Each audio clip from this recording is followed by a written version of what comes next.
అందరికీ నమస్కారం. మీ నరసింహ చిట్టావు అందోల్ జైపేట మున్సిపల్ పరిధిలోని అందోల్ గ్రామం నుంచి 4వ వార్డు అభ్యర్థిగా బీజేపీ పార్టీ అభ్యర్థి సంధ్యా రమేష్ ఇక్కడ బీజేపీ పార్టీ నుంచి వాళ్ళు పోటీలో ఉన్నారు. అంటే ఏ విధంగా ఉన్నది ఈ ప్రజా ఒకసారి వారు కూడా ఇంటింటికి ప్రచార కార్యక్రమం కూడా ప్రారంభించారు. కాబట్టి ఏ విధంగా ఉన్నది ఈ ఎలక్షన్లో బీజేపీ కమలం గుర్తుకు ఏ విధంగా మెజార్టీ రాబోతున్నది ఒకసారి వారు అడిగి తెలుసుకుందాం. ఒకసారి సంధ్య గారిని అడిగి తెలుసుకుందాం, ఎందుకంటే వారే అభ్యర్థి కాబట్టి వారిని అడిగి తెలుసుకుందాం. నమస్తే. జై శ్రీరామ్. అందరికీ నా పేరు సంధ్య. నేను 4th వార్డ్ కౌన్సిలర్గా బీజేపీకి నిలబడుతున్నాను. ప్రజలందరూ కూడా బీజేపీ రావాలి అన్న కాన్సెప్ట్ తోటి ఉన్నారు. ఎలాగైనా గెలిపించాలన్న పోటీ వాళ్ళకు కూడా ఉంది. మాకు కూడా మంచిగా సపోర్ట్ చేస్తున్నారు. అందరు వస్తున్నారు కూడా. ఇంకా వాళ్ళ దాంట్లో ఇంకా వాళ్ళకి విజయం రావాలని, వాళ్ళకి ఏమేమి ఉన్నాయో అవన్నీ చెప్పాలని మేము బాగా ప్రయత్నిస్తున్నాం. కొంత తెలియని వాళ్ళు కూడా ఉన్నారు. వాళ్ళకు కూడా ఏంటిది అసలు ఏంది మనది అనేది, బీజేపీ అసలు అంటే ఏంటిది వాళ్ళకి తెలియాలి ఇప్పటి వరకు అనేది కూడా మేము కూడా అన్ని చెప్తున్నాం వాళ్ళకి. సో వాళ్ళ సపోర్ట్ కూడా మాకు బాగా చేస్తున్నారు. మేము కూడా ప్రచారం మంచిగా చేస్తున్నాం. అంటే ఇప్పుడు వాస్తవానికి బీజేపీ అంటే కుల మతాలకు అతీతంగా అని చెప్పి అట్టుకున్న సెంటిమెంట్ ఉంటుంది. అంటే మీరు ఆల్రెడీ ఇక్కడ ప్రచారం చేసినప్పుడు మీ వార్డులో హిందూ, ముస్లిం, మైనార్టీ, ఓసీ, ఎస్సీ ఇట్లా ఉంటాయి కదా, అలాంటివి ఉన్నాయా మీ వార్డులో? ఉన్నాయి సార్. ఏమేమి ఉన్నాయి? ఈ క్యాస్ట్ లేబింగ్ ఉంది మీ వార్డులో? ఉంది, ఎస్సీ ఉంది, ముస్లిం ఉన్నారు, హిందువులు ఉన్నారు, అందరు ఉన్నారు. కానీ అందరూ ఒకటే ప్రాధాన్యంతో మనకి బీజేపీకి సపోర్ట్ చేస్తాము, మీరు మిమ్మల్ని ఖచ్చితంగా గెలిపిస్తామన్న వ్యక్తిత్వం చేస్తున్నారు అందరూ. చాలా హ్యాపీగా ఉంది. అంటే ఏ విధంగా చెప్తున్నారు? స్పందన ఎట్లా వస్తుంది? స్పందన ఏంటి అంటే ఇప్పటి వరకు కాంగ్రెస్ వచ్చింది కానీ మాకు ఏం చేయలేరు. వాళ్ళు నిధులు ఇస్తున్నాం అన్నారు, ఏం చేయలేరు, నిర్వహించలేరు. సో బీజేపీ వస్తే మాకు కాకపోయినా పిల్లల భవిష్యత్తు కోసమైనా కానీ బాగుంటది అన్నది కొంచెం ఎడ్యుకేషన్ పరంగా కూడా వాళ్ళు ఆలోచిస్తున్నారు. ఇప్పుడు ఇచ్చేటివన్నీ కూడా మనకి కేంద్ర ప్రభుత్వం నుంచి వచ్చినాయని కూడా మేము వాళ్ళకి చెప్తున్నాం. ఇంతవరకు వాళ్ళకి తెలియలేదు. పైన ఉంది కాంగ్రెస్ కాబట్టి వాళ్ళే ఇస్తున్నారు అన్న అపోహలో ఉన్నారు వాళ్ళు. మనం చెప్తుంది ఇప్పుడు వాళ్ళు చెప్తుంటే అవునా అని వాళ్ళకు కూడా అర్థమవుతుంది. కాబట్టి ఇప్పుడు వచ్చింది కూడా వాళ్ళకి తెలుస్తుంది. ఫ్రీ పెట్టిరు, ఏది ఇవ్వలేరు, ఇది ఇవ్వలేరు, అది ఇవ్వలేరు కూడా వాళ్ళ దాంట్లో వస్తుంది. సో అవన్నీ కూడా మనమే బీజేపీ తరపు నుంచి పార్టీ వాళ్ళు ఇస్తున్నారని కూడా వాళ్ళకి తెలుస్తుంది. కాబట్టి ఖచ్చితంగా గెలిపిస్తామని చెప్తున్నాం. అంటే ఇప్పుడు మీరు ఆల్రెడీ బీజేపీ అంటే నరేంద్ర మోడీ గారి నాయకత్వంలో ఎలాంటి అభివృద్ధి కార్యక్రమాలు జరుగుతున్నాయి అది కూడా ప్రజలు తీసుకెళ్ళేదా? చెప్తున్నాం. అంటే మీరు ఏమేమి పాయింట్ తీసుకెళ్తున్నారు? ఇక్కడ ఏంటంటే ఫస్ట్ ఆభా కార్డ్, హెల్త్ ఇన్సూరెన్స్, వైద్యం. ఫస్ట్ ఆరోగ్యం బాగుంటేనే మనం ఏదైనా చేయగలుగుతాం. ఆభా కార్డ్ గురించి వాళ్ళకి ఇంతవరకు అసలు తెలియదు. ఆరోగ్యశ్రీ కార్డ్ అనేది వాళ్ళకి తెలుస్తుంది. కాబట్టి ఆభా కార్డ్ నుంచి ఒకటి చెప్తున్నాం.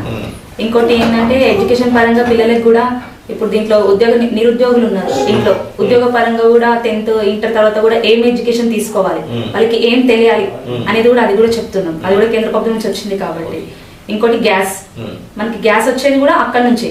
ఈ కాంగ్రెస్ పార్టీ ఇచ్చేది మనకి కానే కాదు, మన కేంద్ర ప్రభుత్వం నుంచి వచ్చేది కాబట్టి అది కూడా వాళ్ళకి తెలియజేస్తున్నాం. ఇంకోటి వాటర్, మన మిషన్ భగీరథ అనేది అది కేసీఆర్ కాంగ్రెస్ అంటారు, అది కాదు, పైనుంచి వచ్చేది. అది కూడా వాటర్ కూడా కేంద్ర ప్రభుత్వం మన నరేంద్ర మోడీ గారి నుంచి వచ్చేది. ఇంకోటి వచ్చేసి మళ్ళీ కేంద్ర ప్రభుత్వం నుంచే మనకి ఇవన్నీ సరఫరా అవుతున్నాయని చెప్తున్నాం. ఇప్పుడు మరుగుదొడ్లు కానీ, రోడ్డు నిర్మాణాలు కానీ అవన్నీ కూడా ప్రధానమంత్రి నరేంద్ర మోడీ గారు నిర్వహించినాయే అని చెప్తున్నాం వాళ్ళకి కూడా. కాబట్టి ఇప్పుడు ఆయన కూడా నిరుపేదని, ఆయన కూడా ఉన్నత స్థాయికి గెలిపించారు. సో మనం కూడా ఇప్పుడు దాని నుంచే స్టార్ట్ అవుతున్నాం. 3 సంవత్సరాల నుంచి కూడా ఆయన ప్రధానమంత్రి ఉన్నది కారణం అని అంటే మనం గెలిపించిన సార్ గెలిచారు. సో వీళ్ళు కూడా మనకి ఖచ్చితంగా మంచి సపోర్ట్ ఇస్తున్నారు. బీజేపీ పార్టీ నుంచి వాళ్ళ ఆశీర్వాదంతో గెలుస్తాం, ఖచ్చితంగా గెలుస్తామని నమ్మకంతో ముందుకు సాగుతాం. అంటే యువ నాయకురాలు వచ్చిందనేది నమ్మకం ఉందంటారా మీ వాళ్ళు? ఉంది సార్, ఖచ్చితంగా. అంటే ప్రజల్లో చైతన్యం ఉందా? ఉంది, ఖచ్చితంగా 100%. అదే మేము మళ్ళీ కూడా వెళ్ళి ప్రజలు పడతాం. ఎందుకంటే వాస్తవానికి మీరు ఇంతకుముందు మాట చెప్పారు ఏంటంటే కులాలకు అతీతంగా అందరం నచ్చిపోతున్నాం. కాబట్టి నరేంద్ర మోడీ పార్టీలో కుల మత భేద అనేది ఏది లేదు సార్. అంటే ఆల్రెడీ పబ్లిక్ వచ్చే టాక్ ఉంది కదమ్మా. ఇప్పుడు ఉదాహరణ ముస్లిం ఉన్నారు, ఆల్రెడీ ముస్లిం ఓటర్స్ ఉంటారు. వాళ్ళు ఏమంటారు బీజేపీ అదే అని అంటారు. అంటే కులం మతాలు అనేది అది ఎవరో ఒకరు పెట్టిందా ఏదో తెలియదు, మాకు తెలియదు. అంటే పబ్లిక్ వస్తున్న టాక్ అంటే మేము చెప్పేది అది.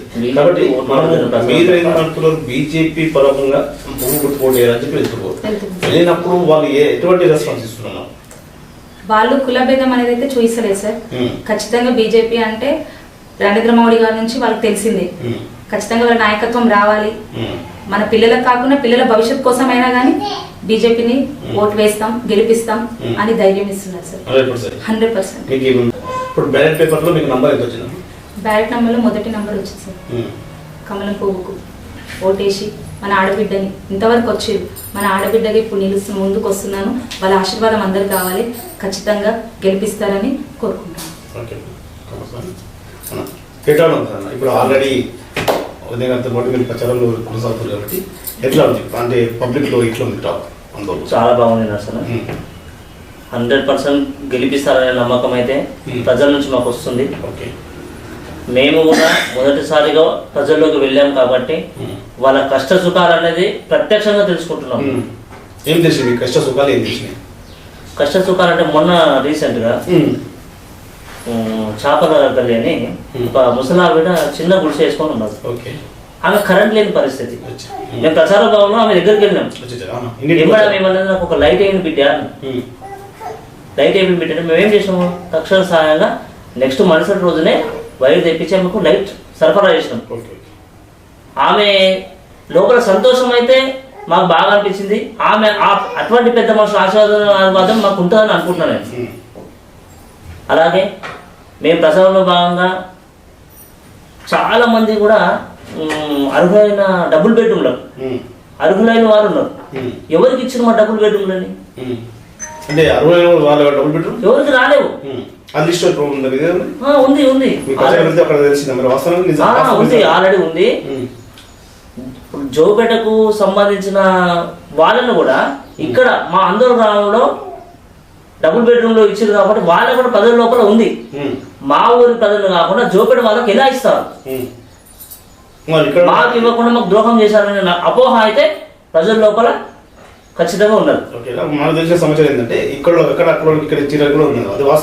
కానీ చాలా ప్రజలకు జోపేట ప్రజలకు చాలా ఎక్కువగా ఎవరికి ఇచ్చారు? మా అందరూ గ్రామంలోనే ఇచ్చారు. అది కూడా మా అందరూ గ్రామ ప్రజలు మా నాలుగో ప్రజలు గమనిస్తున్నారు. వాళ్ళు మాకు క్వశ్చన్లు వేస్తున్నారు. మరి ఎందుకు రాలేదు, మీరు అడగలేదా అంటే మాకు ఇవ్వలేదు. మేమమ్మా మాకు ఈసారి బీజేపీ అవకాశం ఇచ్చింది. ఖచ్చితంగా మమ్మల్ని మీరు ఆశీర్వదిస్తే మీ వెంట ఉంటాం. మేము మీ వెంట ఉండి మీ సమస్యలు పరిష్కరించేందుకు ఖచ్చితంగా మీతో ఉంటాం. 100% ఉంటాం. మీ సాధక బాధకాలు కంపల్సరీ తెలుసుకొని మీ ముందుకు వెళ్తా. కష్టం తెలుసు, నాకు కష్టం తెలుసు, నష్టం కూడా అన్ని చూసిన నేను. కాబట్టి ప్రజలందరూ నాలుగవ ప్రజలు అందరూ కూడా క్యాండిడేట్ చూసి ఎవరు పని చేస్తారు, ఎవరు పని చేయరు. ఇప్పటిలాగా మనం చేసిన పనులు ఎవరు నాయకులు ఎటువంటి పనులు చేస్తారు. మళ్ళీ అలాగే నేను ఈ వార్డును అభివృద్ధి చేసేందుకు ప్రత్యేకంగా నా సొంత నిధులతో 9 పథకాలు తీసుకొస్తున్నాను. అందులో ఒక ఆడబిడ్డ పెళ్ళైతే పుస్తమెట్టలు కానుక, ప్రతి వీధిలో సీసీ కెమెరాలు, ఒక లైబ్రరీ, విద్యార్థులు ఎవరికైనా చదువుకోవడానికి ఒక లైబ్రరీ ఏర్పాటు చేద్దామని అనుకుంటున్నాను. అది యువకుల కోరిక మేరకు అది చేయిస్తా. కంపల్సరీ నాకు అవకాశం ఇస్తే ఆశీర్వదించి నన్ను గెలిపిస్తే మాత్రం 100% లైబ్రరీ కూడా ఏర్పాటు చేయిస్తాను. ఇంకా డస్ట్బిన్స్ ప్రతి వీధిలో పరిశుభ్రత కొరకు నా సొంత నిధుల నుంచే పెద్ద డస్ట్బిన్ ఏర్పాటు చేసి పరిశుభ్రతకు కృషి చేస్తా. ఒకవేళ ఎవరైనా కుటుంబంలో అనివార్య కారణాలు ఎవరైనా కుటుంబంలో మరణిస్తే ఆర్థిక సాయం కూడా చేసేందుకు ముందుగా ఉంటా. నోట్బుక్స్ 1వ తరగతి నుంచి 5వ తరగతి వరకు ప్రతి కుటుంబంలో కూడా చిన్న పిల్లలు ఉంటారు. ప్రతి కుటుంబంలో 1వ తరగతి నుంచి 5వ తరగతి చదువుకున్న పిల్లలు ఉంటారు. ప్రతి సంవత్సరం వాళ్ళకు నోట్బుక్స్ పంపిణీ చేస్తాను. 6 months ఒకసారి, 6 నెలలకు ఒకసారి మన ప్రజలను దృష్టిలో పెట్టుకొని వాళ్ళ ఆరోగ్యాల గురించి మెడికల్ క్యాంప్ ఏర్పాటు చేయిస్తా. ఇది కంపల్సరీ ఖచ్చితంగా చేస్తా. కష్టం విలువ తెలిసిన వాడిని, నన్ను నమ్మి ప్రజలు నన్ను గెలిపిస్తారనే నమ్మకం ఉన్నది.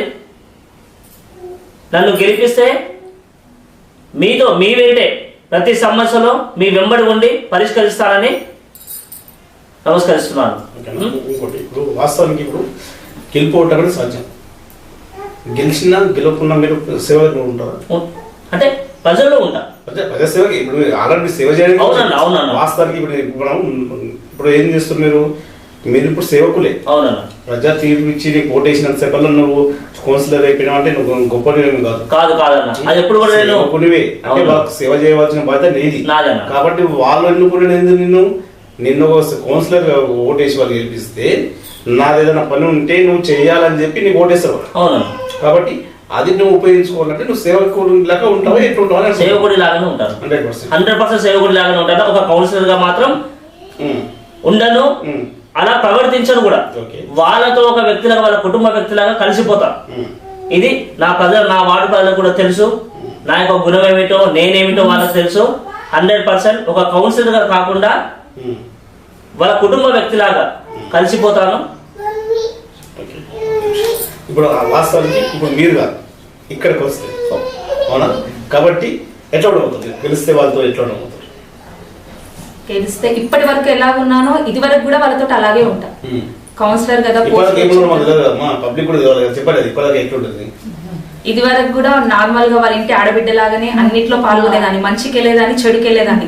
ఇది వరకు ఎలా ఉండేనో ఇప్పటికి కూడా కౌన్సిలర్ అయిన తర్వాత కూడా వాళ్ళ దాంట్లో అన్ని పార్టిసిపేట్ చేస్తాను. కంపల్సరీ వాళ్ళ దగ్గరికి ప్రతి దానికి వెళ్తాను, వాళ్ళ బాగోగులు చూసుకుంటాను అన్నిటికీ. అయితే ఇంకోటి వాస్తవం చెప్తారంటే ఇప్పుడు మహిళలకు రిజర్వేషన్ ఉంటాయి, భర్తలు పెత్తనం చేస్తారని చెప్పి పబ్లిక్ లో వస్తారు టాక్.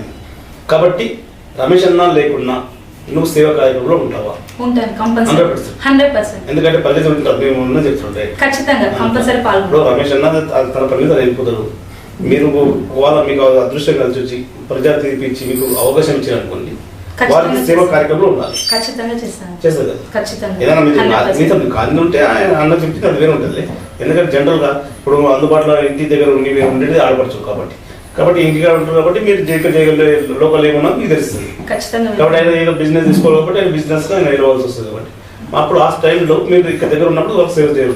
ఖచ్చితంగా వెళ్తాను. అతను ఉన్నా లేకున్నా నేను ఖచ్చితంగా వాళ్ళ దగ్గరికి వెళ్తాను. వాళ్ళ ప్రాబ్లమ్స్ ఏంటివి, మీకు ఏమైనా కావాలా అని కూడా వాళ్ళ దగ్గరికి వెళ్ళి నేను అన్ని సలహాలు తీసుకుంటాను. కంపల్సరీ సేవ కార్యక్రమం ఉండాలి. ఖచ్చితంగా. 100%.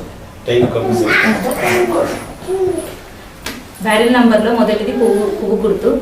మీ అమూల్యమైన ఓటును మాకేసి గెలిపించాలని ఆశీర్వదించండి. మీ ఇంటి ఆడబిడ్డని అనుకోండి, నన్ను గెలిపిస్తారని కోరుకుంటున్నాను. కంపల్సరీ మీరు కూడా అన్న కూడా ఇద్దరు కలిసి ప్రజాసేవకి అంకితం కావాలి. ఇప్పుడు మీరు ఆల్రెడీ యువ నాయకులు ఇప్పుడు మీరు ముందు అడుగు వేస్తున్నట్టు అనిపిస్తున్నారు.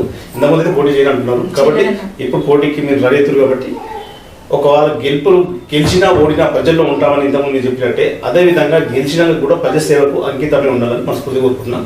కాబట్టి మీ వార్డు ప్రజల తరఫున కూడా మేము కూడా ప్రేక్షకుల తరఫున మరియు మీ వార్డు ప్రజల తరఫున మరియు మీకు కూడా కృతజ్ఞత తెలియజేస్తున్నాం. వారు కూడా ఆశీర్వదించాలని మనస్ఫూర్తిగా కోరుకుంటున్నాం. మీరు కూడా బాగున్నామని కోరుకుంటున్నాం.